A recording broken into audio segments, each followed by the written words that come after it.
Hola, Hola Manuel, ¿cómo estás? ¿cómo andás? Bien. Te cuento, yo soy Ayelén, Hola, de Selen. La Pinto, estudiante de primer año Ujú. de veterinaria. Te queríamos agradecer primero que nada, Me- porque nosotros desde la agrupación estamos totalmente agradecidos por poder seguir complementando la formación de todos los y las estudiantes, y más ujú. en un contexto tan particular como el que nos encontramos en este momento. Así que nada, si querés vos primero contanos más o menos quiénes sos y ya después podemos arrancar con la charla. La charla es Eh, enfermedades en los bovinos. Dale, subí un poquito la cámara que no te veo. A Quedó ver, muy abajo. Ahora sí. Ahí no. ahí estoy. Un poquito más. Ahora sí. Ahí. Buenísimo. Che, bueno, mi nombre es Manuel Martínez, veterinario. Trabajo en Victoria, en la provincia de Entre Ríos. Hago bastante de tambos y sobre todo soy clínico, atiendo animales. Hago bastante clínica de bovinos. Muy poco caballos, acá casi caballos hay muy pocos, así que casi todo de bovinos. Buenísimo. Bueno, ya ahora que ya le contamos a todos quiénes sos, si querés ir arrancando con la charla. Sí, no sé si ustedes exactamente de qué querían que hable, no me dijeron, pero les cuento un poco No, y por ahí si podemos quieren arrancar de lo con las patologías más más frecuentes o más frecuentes. Ujú. conocidas. Bueno, che, mira, acá en la zona de las patologías más frecuentes por lo general son intoxicaciones, casi todas intoxicaciones con plantas tóxicas, sin ninguna duda o casi sin ninguna duda, la principal causa de muerte es por Cestrum parki, por intoxicación con duraznillo negro, como le decimos acá. De hecho, ayer y hoy tuve casos, por ejemplo, son bastante típicos, son bastante inconfundibles, pero bueno, hay algunos diagnósticos diferenciales interesantes como para tener en cuenta y prevenir, asegurar el diagnóstico y prevenir la muerte de otros animales, ¿no? En el caso de ayer y de hoy fue un caso típico de libro. Los animales, ahora hay una sequía muy grande, en la medida que sigan quedando sin verde, animales que desconocían la planta, fueron hacia los cercos, que hay duraznillo que está siempre verde todo el año, la comieron, y bueno, a pesar de que ya se habían dado cuenta y los habían encerrado con rollo y con un poco de grano, tardaron un día más en hacerlo y ya comieron. O sea, evidentemente comieron el día que los movieron o el día antes. Así que bueno, dos muertos y por suerte ya pasaron 3 días desde que apareció el último enfermo, así que ya deberían haber zafado los otros. Luego de eso, otras intoxicaciones muy comunes acá en la zona es con Pascalia glauca, yuyo sapo como lo conocemos acá, o sunchillo, muy por el estilo también, lo he visto algunas veces en rollos, que se pueden llegar a enrollar también, y la signología y las lesiones son prácticamente idénticas. ¿Qué cantidad tiene que comer para intoxicarse? Buenísimo. Pregunta Joaquín. Es variable con el año, es variable también con el peso de los animales. Cuando está muy bravo, yo no recuerdo exactamente, pero 200 o 300 gramos de hoja era suficiente para matar a un animal. Así que no se puede especular con eso tampoco. Donde haya duraznillo hay que tener cuidado. Yo lo he visto incluso, eh, sí, 10 gramos por kilo de materia seca, pero no es constante, puede ser mucho menos. Eh, yo lo he visto incluso en animales comiendo pradera, y vos decís, ¿por qué fue una vaca a comer duraznillo? No lo sé. Lo que sí es cierto que casi siempre es asociado a falta de pasto o a pasto muy seco de mala calidad. Y también es muy frecuente después de las tormentas cuando los animales se refugian abajo de los árboles y muchas veces ahí donde comen el duraznillo. Buenísimo. Ahí no sé si querés por ahí comentarnos acerca de...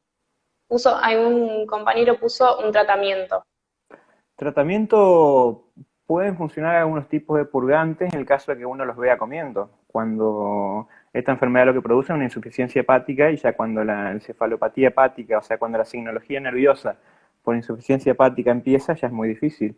Hay tratamientos antitóxicos, pero el daño hepático ya está hecho. La inmensa mayoría, por no decir el 100% de los animales con signología nerviosa, producto de la insuficiencia hepática, no tienen cura. La mayoría se mueren de eso. Así que tratamiento es difícil. No es difícil, son bastante ineficientes, digamos, inefectivos. Claro, buenísimo. Bueno, si querés, por ahí alguna de las temáticas que surgieron de los estudiantes fue la mastitis. Ujú. Si querés hablar un poco de esa Ajá. patología. Bueno, es un mundo, ¿eh? Pero y hay especialistas de mastitis que pueden hablar mucho mejor que yo del tema. En varios tambos de la zona han surgido, ha habido dos cuestiones, problemas crónicos de mastitis, o sea, tambos que han arrastrado históricamente problemas de mastitis, y después tambos que han tenido pocos problemas, con brotes ocasionales, casi siempre atribuible a alguna circunstancia, mucho barro, a abandono de los accesos, a todas esas cuestiones ambientales, e incluso también a cambios del personal de ordeña, a gente inexperimentada, personal de vacaciones. Hubo un caso muy grave acá, secaron 25 vacas y 10 murieron de mastitis ambiental a los 2 días del secado. Creo que coincidió con las vacaciones del tambero, si mal no recuerdo, o sea que realmente han hecho una mala rutina de secado.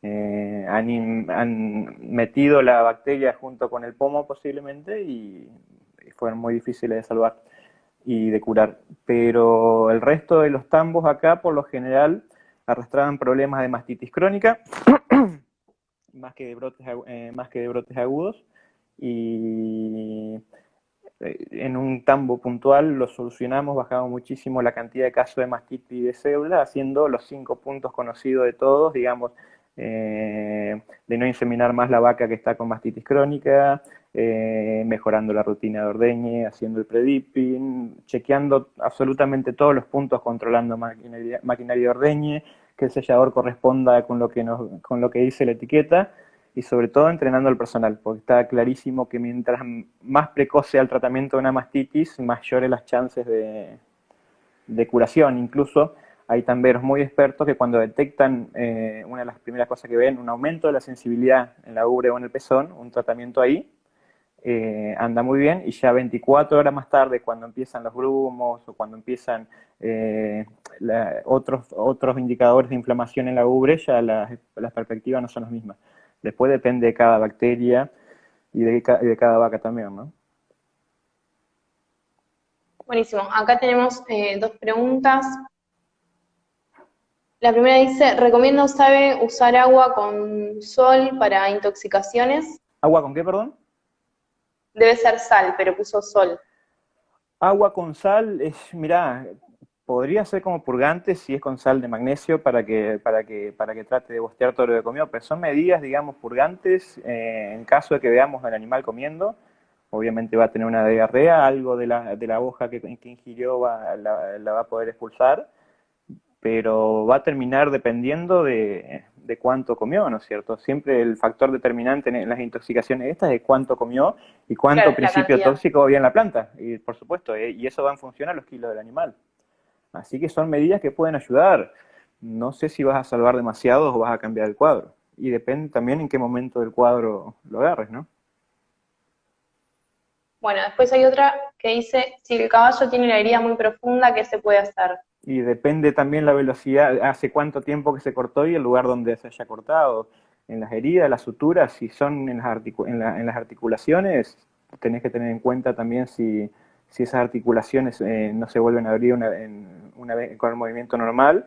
Y también es clave suturar muy rápido, ¿no? Una sutura de un día para el otro, por lo general, no es una buena sutura, no tiene mucho sentido, y hay que dejar que cicatrice por segunda muchas veces, que haga una cicatriz, pero depende del lugar y la profundidad de la herida. Buenísimo. Acá hay otra que dice, ¿qué podrías decir sobre la brucelosis y su tratamiento? Bueno, la brucelosis es una zoonosis y la política es que eh, hacemos una prueba diagnóstica de serología para la brucelosis, y en el caso de Entre Ríos, por ejemplo, no es obligatoria la brucelosis en rodeo de cría, sino de carne solamente. Perdón, sí, de carne sí, pero no en tambos es obligatoria, pero no en carne. Entonces los tambos libres de brucelosis tienen sus plus, por supuesto, y después de un cierto tiempo y cierta cantidad de análisis negativos en el tambo, te dan el certificado libre de brucelosis. Como tratamiento no la vas a curar. Dependiendo de la cantidad de animales que tengas positivos, si quieres limpiar un campo, se pueden tomar distintas estrategias. Por ejemplo, si me llaman de un campo y hay un 50% de animales positivos, es muy difícil que el dueño acceda a vender el 50% de los animales. Entonces tenés que separar los animales en otro rodeo, manejarlos aparte, que no se pasen de un lado para otro, una serie de medidas con la promesa o el compromiso de que esos animales se van a ir yendo del campo, ¿no? Y siempre estás libre. Después, si fuera un 10% de enfermo, un 5% de enfermo, es negociable directamente venderlos para no poner en riesgo el 95% sano. Eso va a depender mucho de la incidencia del momento. Y no es lo mismo un campo que lo tuvo toda la vida a un campo que tuvo un pequeño brote siendo limpio. ¿Ok? Bueno, acá te preguntan si hay algún caso raro o alguna experiencia difícil que vos quieras contar. Sí, casos raros muchos y la mayoría lo hemos resuelto. Tuve una intoxicación muy grande con lantana camara, no sé si ubican la planta tóxica, la banderita española que le dicen. Fue un caso que vino a la Facultad de Esperanza a darme una mano porque realmente venía complicado no solo el diagnóstico, yo tenía el sindrómico, sabía que era una intoxicación, eh, no estaba seguro de cuál era la planta o cuál era el principio tóxico, pero más allá de eso, para darle una segunda opinión al dueño, porque cuando yo llegué, de un lote de 120, 130 animales, había 70, 80 con signología de insuficiencia hepática. Los animales tenían angioedema, o sea, edema en la cara, tenían ictericia, tenían heces blancas, era tan grande la inflamación del hígado, la hepatitis, que estaba obstruido el flujo biliar y las heces no eran teñidas. O sea, un cuadro muy, muy malo para todos los animales, y encima los que eran blancos o tenían unas partes blancas tenían fotosensibilización, una fotosensibilización secundaria. Entonces, ante ese panorama de ser el tipo que el 90-95% de esos animales se iban a morir, llamamos a la facultad y nos dieron una mano, confirmaron el diagnóstico y de hecho esos animales fueron muriendo en el transcurso de los días, ¿no? Fue un problema de manejo, se les metieron a un monte donde, justamente un ejemplo que te decía hoy, una noche de tormenta se le metieron al monte tal vez buscando refugio y comieron lo que había. Podría haber sido esa planta u otra, pero fue lantana. Fue bastante difícil de manejar, por suerte el cliente sigo con ese cliente, entendió que no era nuestra culpa, realmente no había un tratamiento efectivo para hacerles, pero sí, casos raros, sí, me ha tocado de todo, he tenido terneros siameses, trillizos, sí, de todo. En mi perfil van a encontrar varias cosas raras, y voy a ir subiendo de vuelta repitiendo algunos casos raros que realmente eran interesantes.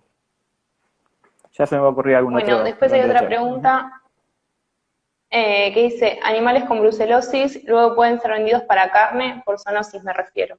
No, no, sí, es una zoonosis, pero sí, sí, claro, se pueden consumir de una vez, se pueden mandar a matadero, claro que sí. Bueno, otro compañero pregunta sobre fiebre aftosa y recomendaciones.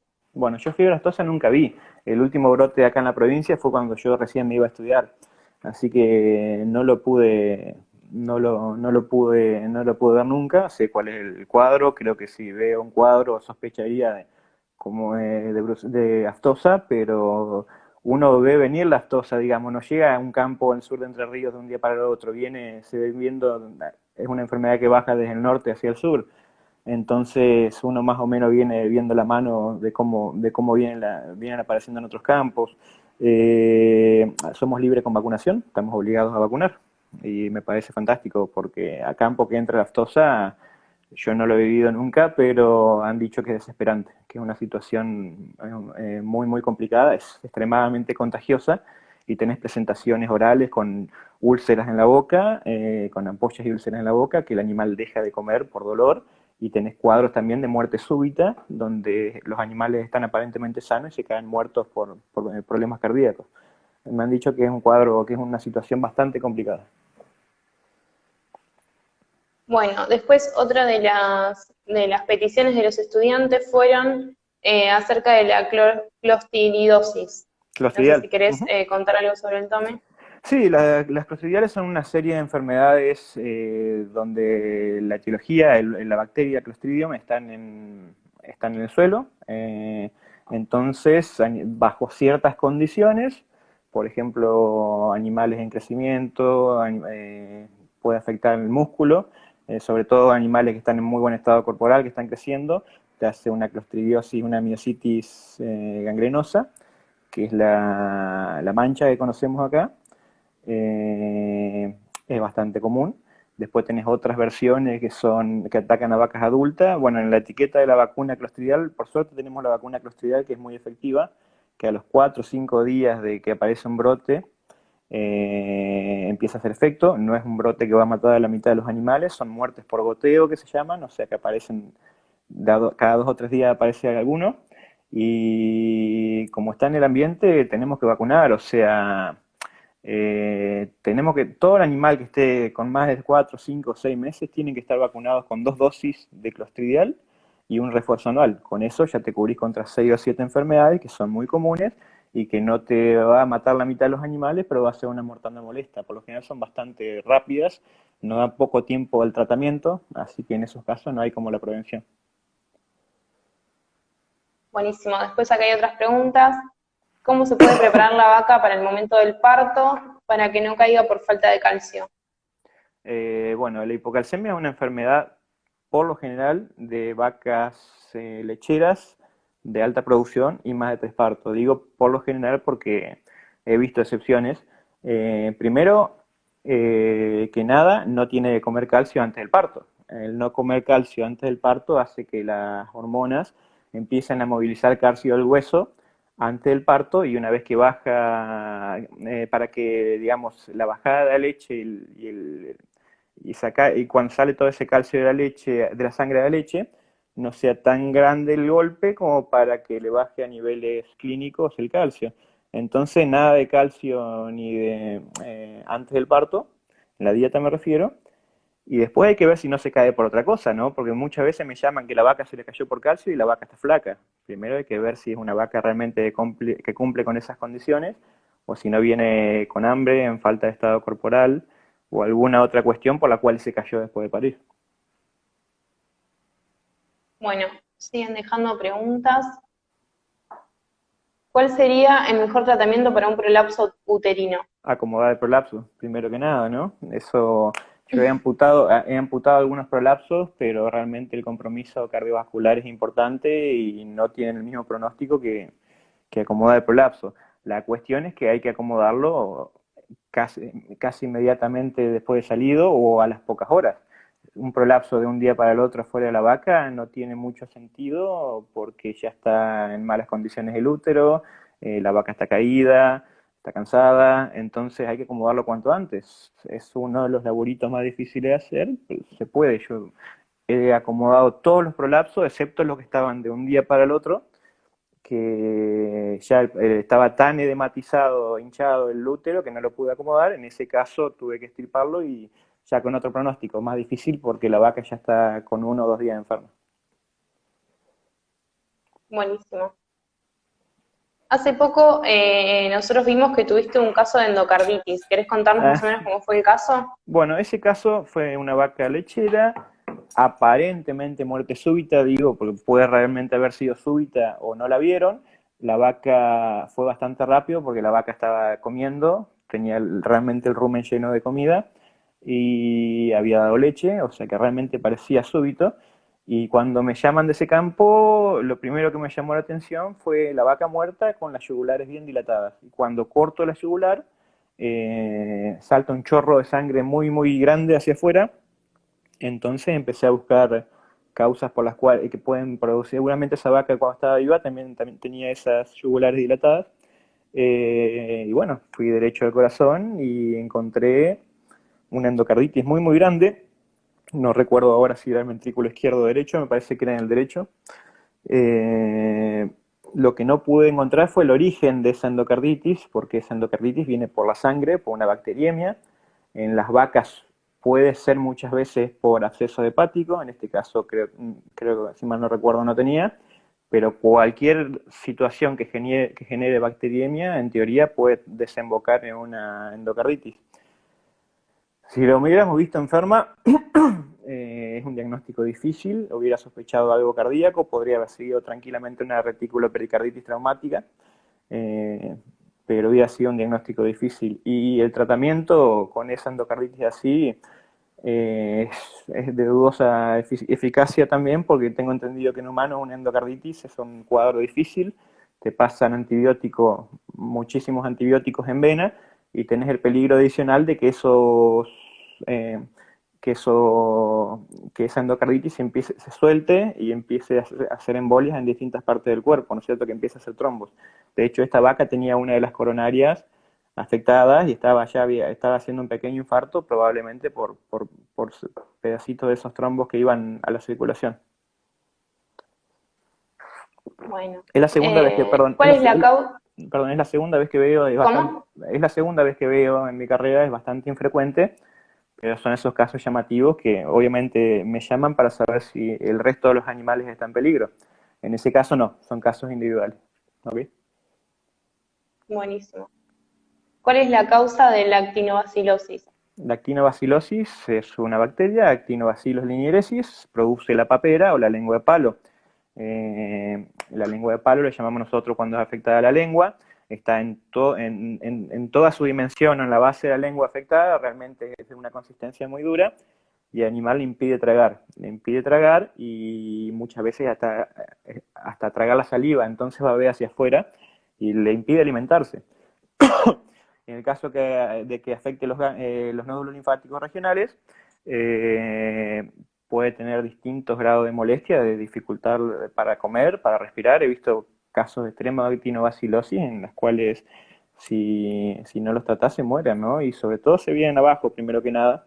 Y alrededor de esa actinobacilosis tenés edemas, tenés toda la sinología de algo que está, de una tumoración, ¿no es cierto? Tratamiento, uso yoduro de sodio si la vaca está vacía, más un antibiótico de larga acción. Si la vaca está preñada, un yodo orgánico, que es de marca Iodormone. Y depende también del tamaño que tenga, a veces es conveniente si ya está maduro el absceso, punzar, y está accesible al exterior, punzarlo. Es una muy buena alternativa. Bueno, seguimos con las preguntas. ¿Cómo fue el caso de efisema pulmonar por una neumonía crónica que trató hace poco? El mismo campo de la endocarditis. Se ve que lo siguen bastante. Se ve que están chusmeando bastante. Che, ese enfisema pulmonar era un animalito de 5 o 6 meses que ya estaba diagnosticado con neumonía, tuvo neumonía aproximadamente a los 2 meses. El problema de la neumonía es cuando ya queda un daño pulmonar, es como un fumador con EPOC, digamos, esa neumonía empieza a tapar los bronquios, cuando esos bronquios o bronquiolos están tapados, muchas veces la presión del aire hace que se rompan los tabiques interlobulares, entonces empiezan a formarse cavidades dentro del pulmón. Esas cavidades son cada vez más grandes y le quitan funcionalidad al pulmón. Entonces, estaba diagnosticado con el enfisema, lo había ocultado, no tenía una neumonía activa, pero ya había quedado el daño, y un día de calor, donde la necesidad de oxígeno es mayor, se murió. Y bueno, entonces cuando fui a abrirlo, porque realmente la duda era si había tenido una nueva neumonía o era el cuadro crónico, y era el cuadro de enfisema que había tenido antes, ¿no? Que había tenido los últimos 4 meses. Bueno. ¿Cuál es el manejo ideal para prevenir garrapatas y tratamiento de las enfermedades bovinos? Bueno, con respecto a las garrapatas, tienen los protocolos de SENASA y de FUCOFA acá que te indican si es zona sucia o zona limpia, con qué productos y con qué frecuencia te conviene para voltear las garrapatas. Y con respecto a las enfermedades, las más comunes son anaplasmosis y babesiosis. Va a depender mucho de la estabilidad enzootica de la zona, o sea, de cuántas defensas tengan tus animales a la garrapata. Perdón, a la babesia o al anaplasma. Entonces, no es lo mismo una zona correntina que toda la vida ha tenido contacto con garrapatas, donde los animales son picados y son inoculados con babesia de chicos y tienen defensas, a que vaya esa garrapata a una zona limpia y no conozcan la enfermedad. Entonces todos los animales adultos, porque la mayoría de los que presentan sinología son adultos, no van a tener tiempo de formar la respuesta inmune y van a tener enfermedad grave. En cambio, los chicos, también picados por esa misma garrapata, van a ir quedando inmunes. Pero cuando acordás, el 100% de tus animales no tenía defensas. Tal vez en el transcurso de los años, cuando ingresa una garrapata, todos los que eran chicos fueron o vacunados con la vacuna del INTA o inoculados naturalmente por la garrapata, y empezás a tener cada vez mayor porcentaje de animales con defensas. Y te empezás a arrimar la estabilidad zoótica. O sea, cuando la mayoría de tus animales tiene defensas, puedes tener muertes aisladas, pero no un brote masivo como tuvimos acá en la isla hace 5 o 6 años, donde mató a 30 animales de 70, me parece. O sea, hizo una masacre porque eran todos animales adultos, no conocían la enfermedad, y los animales que trajeron la garrapata no se enfermó ninguno. Se enfermaron los del vecino que no conocían la garrapata. Tratamiento, Simidocar, diminoceno saturado, son 2 drogas que acá en la zona no solemos tener porque no es zona natural de garrapatas, pero en caso de urgencia lo hemos tenido que traer como ese caso de la isla, porque era la única forma de tratarlos, era súper rápida la enfermedad. La única forma fue ir a la isla en carpa y todo animal con signología se ha tratado rápidamente porque al otro día ya estaban caídos. Bueno, te leo otra de las patologías que nos dejaron para que toques, Dale. acerca de la leptospirosis. Sí. ¿Qué nos puedes? Leptospirosis yo no he visto muchos casos, la verdad, es de animales chicos, excepto el aborto por leptospirosis, que sí es animal grande, obviamente. Produce una orina roja por hematuria, no por hemoglobinuria. Lo he diagnosticado en 2 o 3 oportunidades, pero no es algo muy frecuente. Y siempre fue, no sé si fue casualidad o no, con crecidas del río. Probablemente esos factores ambientales hayan favorecido la proliferación de la leptospira, pero no es algo muy común de ver, por lo menos en esta zona. Buenísimo. ¿Recomendaciones para el control de piojos en bovinos? Y los piojos tenés algunos productos Purón ahora que tienen una muy buena duración y que incluso el ciclo del piojo más o menos de 10 a 15 días, o sea que el problema era que los productos que duraban de tipo baño o aspersión, que mataban a bien bañado el animal, mataban a todo el piojo adulto, no mataban la liendre. Entonces a los 10 días tenías de vuelta el piojo que era liendre. Ahora hay algunos productos que duran 20, 30 días de efecto, entonces podés llegar a tener con una sola aplicación controlar todos los piojos. El piojo está sobre el animal exclusivamente, entonces es mucho más sencillo de controlar que una garrapata en las cuales la mayoría están en el ambiente. Entonces con ese producto, que obviamente es más caro, pero poniéndole una sola vez y poniéndole a todos los animales puedes cortar un brote de piojos. Buenísimo. No sé si tienen alguna pregunta más, pero si no por ahí, si nos querés contar acerca de algún caso, el caso más extraño, por ahí el que más trabajo te dio, como experiencia en tu carrera, digamos. Sí, lo podemos dividir en varias partes. El caso más extraño para mí fue el de los terneros siameses nacidos con 2 cuellos, un solo cuerpo, un solo tórax, 4 patas, 2 cuellos y 2 cabezas. Pero como una cuestión de curiosidad, digamos, no es algo que me haya dado trabajo ni fue un desafío diagnóstico, era eso. Como trabajo, recuerdo hace 3 o 4 meses atrás un parto, que realmente fue el parto más difícil que tuve, de una posición que yo no había visto nunca en ningún libro. De hecho, una amiga tuvo que dibujarlo mientras yo se lo describía porque no estaba descrito. Era una torsión uterina, pero en vez de estar torcido hacia abajo, estaba torcido hacia arriba. Entonces era una cosa rara. O sea, la cabeza del ternero venía una presentación anterior, pero estaba torcido hacia arriba, entonces no entendíamos nada y era muy difícil acomodarlo de vuelta. Yo al final por recto pude más o menos enderezar la torsión, que encima del ternero quedó girado, y lo saqué con el vientre del ternero hacia arriba, hacia la columna de la madre, pero ese fue un parto que necesité ayuda yo también porque nos íbamos turnando para no soltar el ternero y que no vuelva a su posición anterior. Eso sí, como parto fue el parto más difícil. Después de experiencias personales, creo que los primeros casos fueron siempre difíciles. La primera cesárea fue difícil, yo creí que era sencilla, había visto hacer muchas cesáreas, obviamente no fue sencilla. Cada cosa que parecía simple me trababa y tenía que pensarlo. Eso es así, eso nos pasa a todos y es un proceso que tenemos que pasar. como desafíos diagnósticos, creo que este de Lantana fue que te contaba, fue interesante. Ahora estamos con unos casos raros de intoxicación, que son casos interesantes. Sí, sí, sí, se ven muchos. Por suerte, la inmensa mayoría hemos llegado al diagnóstico muchas veces con ayuda de interconsultas, por supuesto, para eso están los amigos y los colegas. Pero sí, por suerte, yo siempre digo lo mismo. A veces yo no subo más cosas porque no tengo tiempo, pero todos los días encuentro 3 o 4 cosas que les puede interesar a ustedes, a los estudiantes y a otros colegas.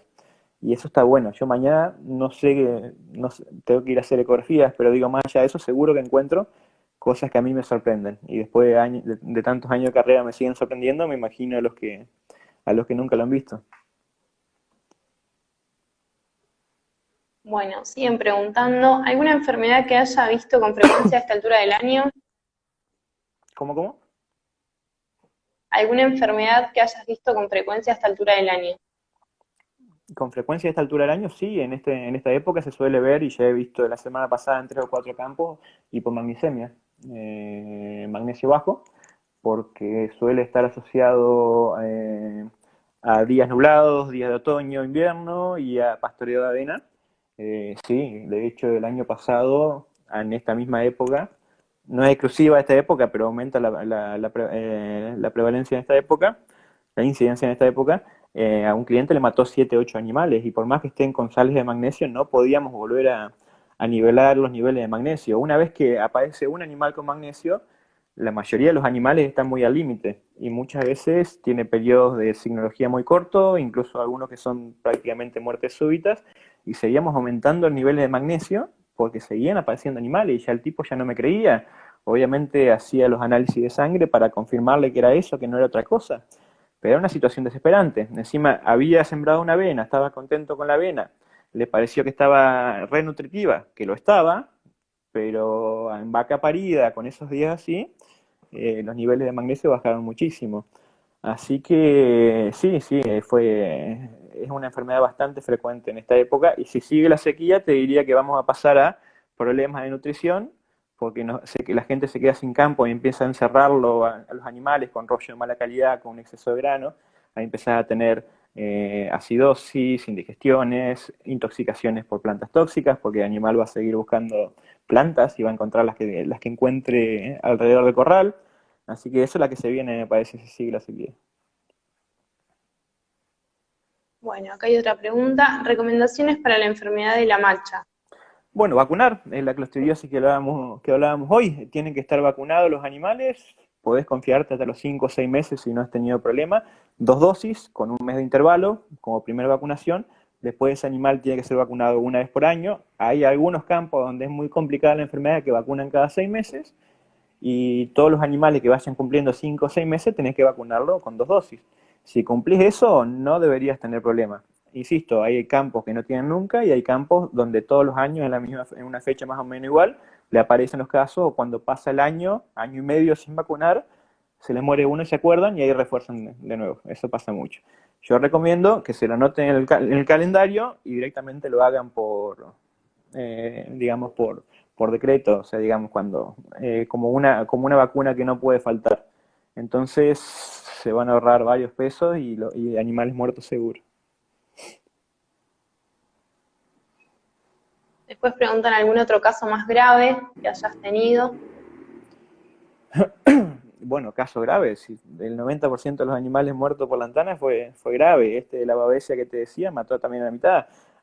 Como otras enfermedades que pueden producir muerte en muchos animales al mismo tiempo o en pocos periodos de tiempo, carbunclo, que yo no he visto nunca, acá no, probablemente porque la gente le tiene miedo a lo que es una zoonosis y vacuna mucho.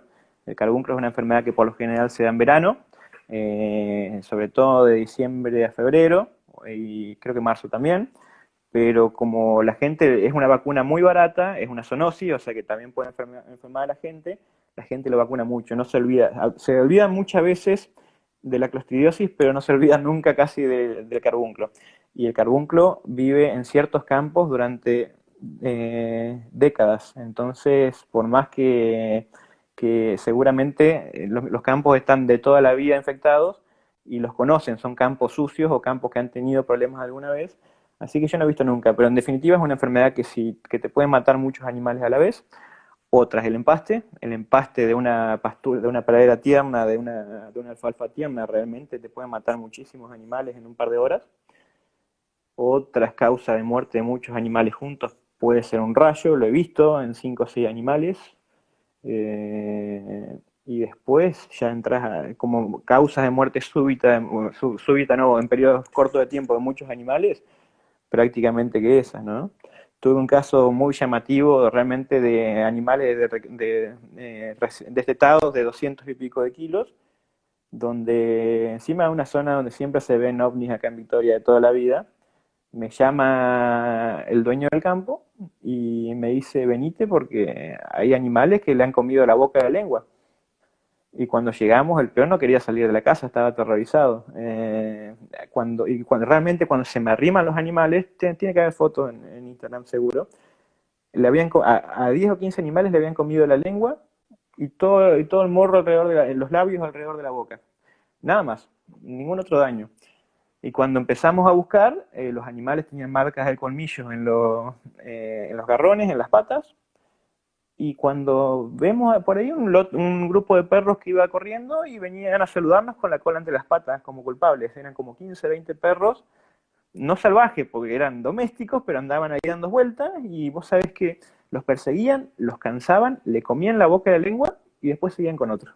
Digamos, ni siquiera se los comían por hambre, sino que era, no sé si un juego o cuál es la cuestión, encima eran los perros del vecino, pero eso fue, sí, fue un caso donde terminaron los pobres animales, hubo que sacrificar los 10 animales porque no tenían lengua, le comían hasta la base de la lengua. Comportamiento bastante raro. Raro. Bueno, hay otra pregunta que dice, neumonía se está viendo mucho en recría, en caso de brote, ¿se recomienda hacer metafilaxia? Sí, depende de la edad de la neumonía, digamos, depende de la incidencia de la neumonía y trata siempre de buscar los factores predisponentes, o sea, cuál es el origen de esa neumonía, más allá de la etiología, que las etiologías están, yo trato siempre de ver cuál es la cuestión por la cual algunos campos tienen neumonía y otros no tienen tanta. Sí, claro, la vacuna es una opción, sí, tampoco es para confiarse. Si no cambias lo que está estresando a esos animales, con la vacuna sola no va a hacer nada porque no es tan eficiente como una vacuna clostridial. Así que vacunalo, te va a dar tiempo, trata a los enfermos, por supuesto, pero no dejes de pensar cuáles son los factores que pueden estar favoreciendo la predisposición de la neumonía, que seguramente son algunas cuestiones ambientales. Bueno, seguimos. ¿Una enfermedad con problemas del corazón o otro tipo de enfermedades que fue muy delicado? Te preguntan. Sí, tuve casos, también un caso muy grave de problemas del corazón. Lo tuve 2 veces, nunca lo he publicado, porque la verdad que fue bastante un caso feo, de intoxicación por monensina. Una en un feedlot y el otro también en un encierre, digamos, un pastoreo con ciertas horas de encierre, donde siempre estuvo la discusión si habían venido, los animales habían llegado 2 días antes, siempre fue la discusión de si habían comido monensina en el campo anterior o en ese campo, porque eran solamente los de 2 corrales del feedlot, el resto de los animales estaba bien, y como factor determinante fue un día de muchísimo calor. Fue un día cerca de fin de año, de esos días de calor de verano, y los animales empezaron a morir a las 10 de la mañana y se terminaron de morir a las 4 de la tarde. Fuera de esos horarios no hubo ningún otro. Cuando llego yo, la signología era de muerte súbita, realmente había animales que estaban comiendo y se caían muertos. Cuando los sujetábamos para algún tratamiento se morían también. Y viendo que no iba a poder salvar ninguno con medicamentos, lo que hice fue que los larguen a la sombra, que se desestresen esos animales, que baje un poco el estrés calórico. Y después de esa medida no se murió ningún otro más. Entonces, es cierto que después se confirmó la monensina perdón, la monensina no, daño compatible con monensina en corazón, pero posiblemente ese factor desestresante que fue mandarlos a la sombra abajo de los árboles con agua, sirvió para que se dejen de morir. La muerte coincidía justo con los horarios de estrés calórico. Sí, esa fue una causa cardíaca. Y la otra fue también en un alimento balanceado, pero no de marca, sino un casero que habían hecho acá en la zona y bueno, venía súper barato, todo el mundo se prendía, nunca pasaba nada y en un camión pasó. Lo mezclaron mal, no sé, alguna cuestión y lo barato le salió caro porque le mató a muchos animales también, pero en vez de un momento puntual, se le murieron varios durante 2 semanas. O sea, los animales se ve cuando el daño cardíaco y la muerte súbita por monencina puede durar varias semanas. Entonces, cuando se estresaban o cuando les pasaba algo que el animal forzaba ese corazón, presentaba semiología, se caía muerto. Sí, como cardíaco eso. Después este par de endocarditis, lo que sí he visto varias veces es leucosis cardíaca, o sea, tumores. La leucosis es un virus que produce un cáncer, tumores, y en esos casos sí, a veces se pueden ubicar en el corazón y bueno, presentan signología. Y otras causas de problemas cardíacos, sí, tuve una ternera que me fui hasta Córdoba para verla porque estaba convencido que era eso.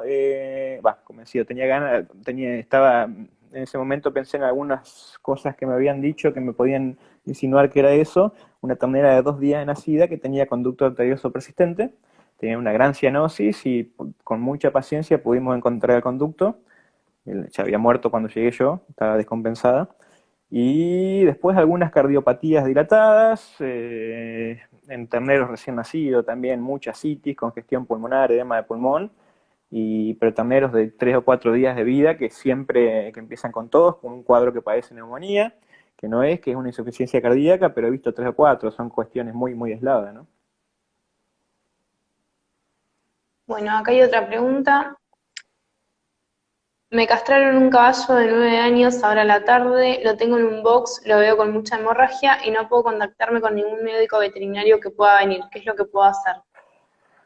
Que vas a necesitar un veterinario sin ninguna duda. Después yo no sé de dónde viene la hemorragia, si viene del escroto o si viene de ya directamente del cordón cortado, que por lo general se retrae hasta adentro y es difícil. Vas a necesitar un veterinario, no te queda otra. No hay nada que le pongas inyectable que pueda parar esa hemorragia si la hemorragia es muy grande. Así que cuanto antes, hoy ya mismo tenés que buscar un veterinario y que lo revise. Bueno, principales afecciones en la cría de conejos. No, ni idea. Espera, ¿quién preguntó eso? Porque me están jodiendo. ¿Eh? A ver, Eso es un chiste. quizá Esteban. Bueno, tumores frecuentes en bovinos. Tumores frecuentes en bovinos y principalmente dos: carcinoma de células escamosas en animales que tienen la cara blanca, en el tercer párpado. Es muy frecuente. Por suerte son bien. Ahí está, ahí sí, Esteban. Me estaba jodiendo con eso. Es muy frecuente, por suerte son muy evidentes y con una extracción rápida a tiempo lo llegamos a sacar antes de que haga metástasis. Y después leucosis, ¿no? La leucosis es un poco más desafiante porque puede estar en útero, en abomaso, en corazón, y creo que ahí sí, sí es un poco más difícil. Tenemos un test para hacer, para medir si el animal estuvo expuesto a la leucosis, al virus de la leucosis, pero solamente un tercio de esos animales expuestos a la leucosis van a desarrollar el sarcoma, digamos, el cáncer. Entonces no tiene demasiada importancia, demasiada relevancia hacerlo. Por lo general son animales que podemos a la ecografía encontrar algún tumor en el útero, y después ya cuando muestran signología de abomaso. Yo tuve una antes de ayer que tenía melena, diarrea con sangre, pero una diarrea negra coagulada, y después a la muerte, venía enferma hace varias semanas, a la muerte se confirmó que era una leucosis de abomaso. Así que te diría, si no me olvido de ninguna, que las más importantes son carcinoma de células escamosas y leucosis. Ya te voy a agarrar revés. Buenísimo. Ajá.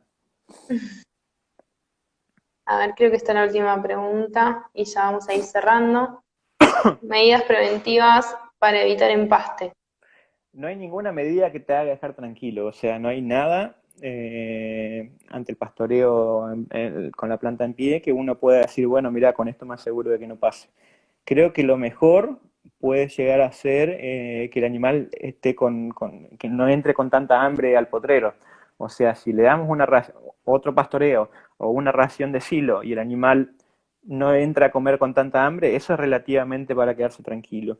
Después tenés productos antiempaste que se echan en el agua, el bolo, el rumencín es caro pero funciona bastante bien, pero si entran con hambre y la pastura está tierna, no es ninguna garantía. Es más, a veces es un arma de doble filo porque se confían que ya están tratados y se olvidan, y se van y los dejan. Y eso es un error. Tienen que ver el animal durante por lo menos media hora, 40 minutos después de que entren al pasto, porque la mayoría de los casos de empaste son en la primera hora, siempre puede aparecer algún otro. Y otra opción que requiere más logística y más complicaciones, pero es buena, es el loreo. O sea, cortar el pasto que se va a comer el otro día, dejarlo 24 horas que se oree, entonces ahí ya pierde un poco de poder de empaste. Pero estás hablando de otro tipo de manejo. Bueno, Manuel, si querés ya vamos cerrando, queríamos agradecerte nosotros desde la agrupación, obviamente, de que siempre obviamente seguimos apostando a la formación académica de los estudiantes, y para ir cerrando, por ahí pedirte si vos nos querés decir alguna recomendación para los estudiantes que quieren dedicarse a animales grandes, algún consejo, recomendación, algo que les quieras decir. No puntualmente a los grandes animales, sino que lo saben, es una carrera que no tiene feriados, que tenemos pocas vacaciones, sobre todo si hacen urgencias, ¿no? Como hago yo. Los que hacen pequeños van a estar atados a lo mismo, pero bueno, si es lo que les gusta, no lo duden. Y si no es lo que les gusta o no están convencidos, es difícil que les vaya bien si no cumplen urgencias, porque lamentablemente, por más que sean excelentes veterinarios, ante la urgencia te van a cambiar si no está disponible.